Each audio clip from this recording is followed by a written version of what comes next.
the main question people had was, how is Def going to stack up to what Bang was for EG? Because Bang was huge in so many of the wins for EG. And if Def can, definitely, excuse me, not Def. Yeah, sure. can be playing, at a very high level, as good as Bang even, then the sky's the limit for this team. They really could go pretty damn far. Yeah, I mean, this is the team that was honestly a pretty solid threat throughout most of the last year. They came fairly close to going to Worlds. They had some pretty good playoff runs overall. And then, yeah, they are coming out of the jungle. Same thing can be here for the top lane.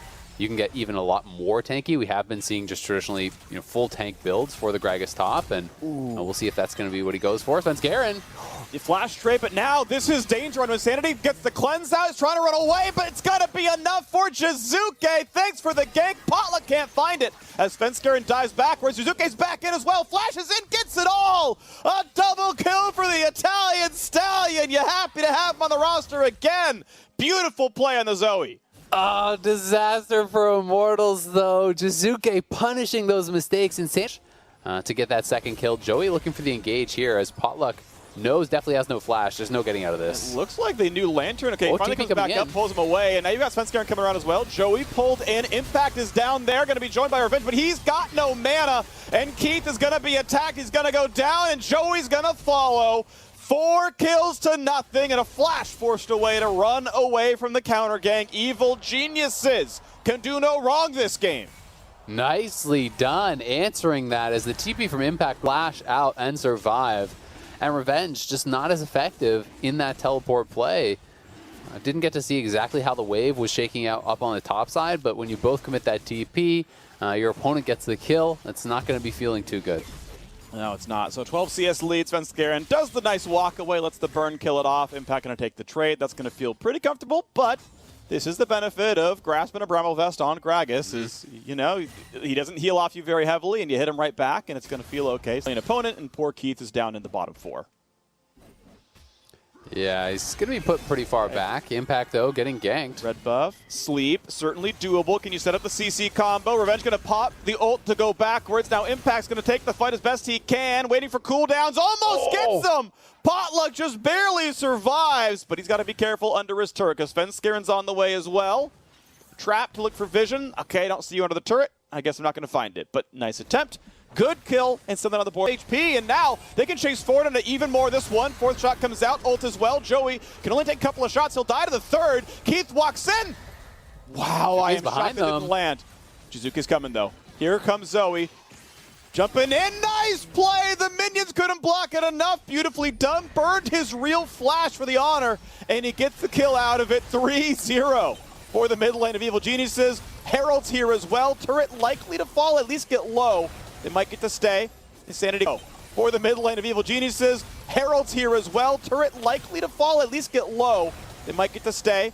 Insanity clears as much as he can, but there's a minion left. Puts in the culling. It's some low health bar. Signor's at 5 health. The Ignite nearly drops, but the turret will fall. Good team effort. Sleep's not going to land. Evil Geniuses' gold lead is now 3,000.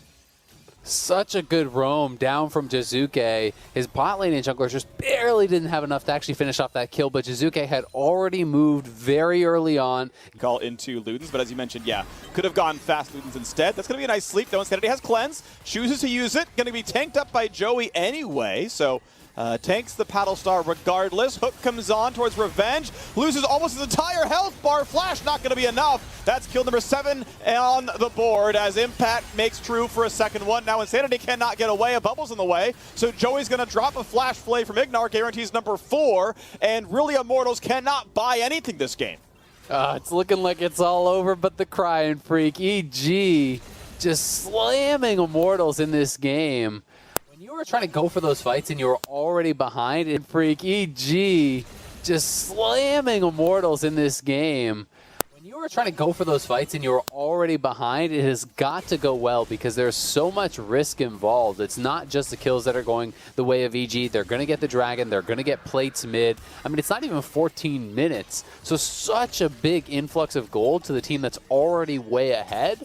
Is going to make this game incredibly difficult to recover in, but Jizuke, way too far up. Combo, gets the steal of Flash. It should still be enough. They make sure they give the gold over to Keith. Oh, that one was reportable, for sure. That was intentional. Oh, no. That was, oh man. Like, I get wanting to greet out for the plate, but then he already killed the plate. He just standing is peeling off because Impact is behind them. The positioning, the poke early on from Jizuke, and the flank from Impact really left Immortals no options in this fight. Completely out-skirmished Immortals in that one. Now, Azael, I would like to suggest a grading metric for things like what Jizuke did in the prior fight.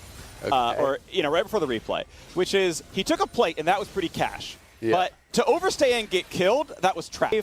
Joey and Sanity coming around, but Ignar's Ward see that as well. Nearly hooked Joey, that would have been painful. And they can try to stay alive and try to defend the turret a little bit, but Jizuke's just free hitting. Like, there's too much support around him to be stopped, so looks like it's going to be turret number 3 falling, and Immortals are 2 deaths shy of getting perfect gamed right now. It's just been all EG the entire time. Yeah, just not really any opportunity to contest there, as you said. They knew Svenskeren was in the area. They know the bot lane is in the area. So they're just kind of losing out on all poked out. You're going to be low before the fight starts, and you're just going to be completely outstatted by the massive gold lead. Yeah, so somehow you have to make a miracle happen. And unfortunately, your CC is a bit telegraphed. They're going to look for Svenskeren here. Half HP on a hit, but goodbye! Bot luck is eaten for lunch just now, and it's time for more turrets to fall. Mid lane tier 2, obviously under fire.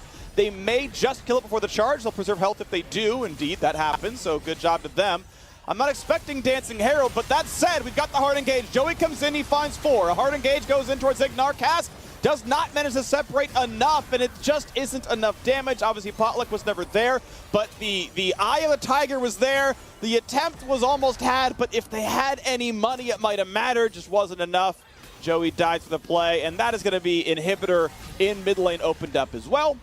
Low enough that they'll recall and not go for more. Yeah, it feels like it's hard to know if that's really the time to go for it, though.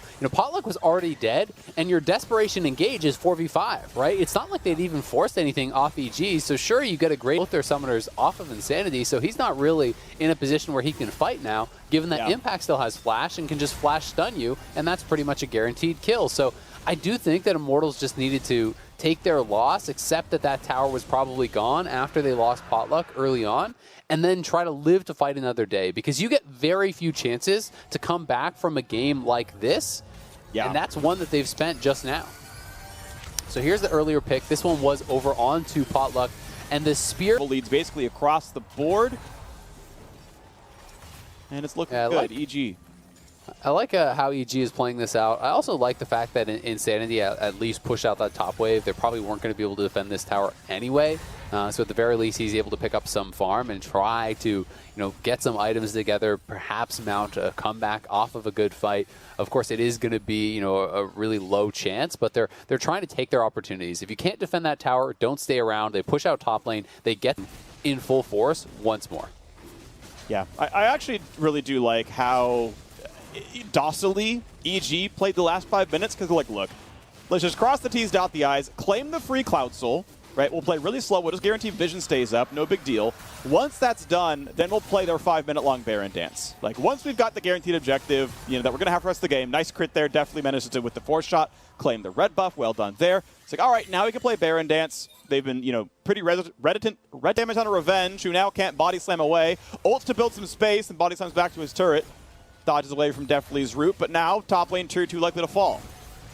It is tough, too, because the Nidalee also has Zonias, so, are you going to be able to kill him off before the Zonia gets popped and the Thresh comes in? They're just not good targets, because they can go towards luxury items, early on when they have this massive gold lead.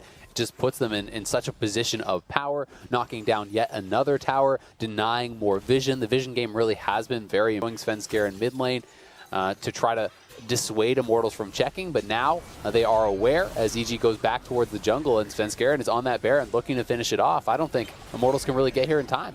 2 blue triggers used. Revenge blind ults. Not gonna happen. Well enough done. But now Is there a re-engage? Is there a fight? Joey goes in, gets flayed out though, can't find a CC, and now he walks too slow to do anything. Pops the ult, pops the stun, in comes Revenge as well. No ult for him, but gonna try to find the damage. Keith, ult's back to safety. Support's gonna go down, 1-for-0 so far. Insanity is kiting. Impact gets very, very low. He's asleep, he's gonna go down. A 1-for-3 though, make it a 4th, and here comes the rest of them. It's time for Potluck to drop down as well. They did kill Impact, one thing C9 couldn't do, but it's not gonna be enough. 16-3, the Bud Light Ace. Evil Geniuses gonna have a 2-0 start to LCS lock-in.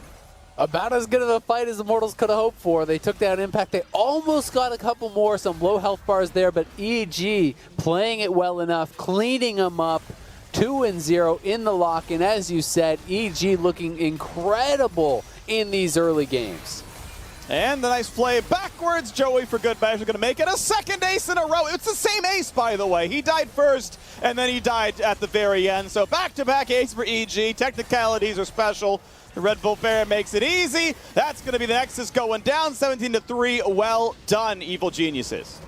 Definitely a cash game from EG. Yes! Yes, it was.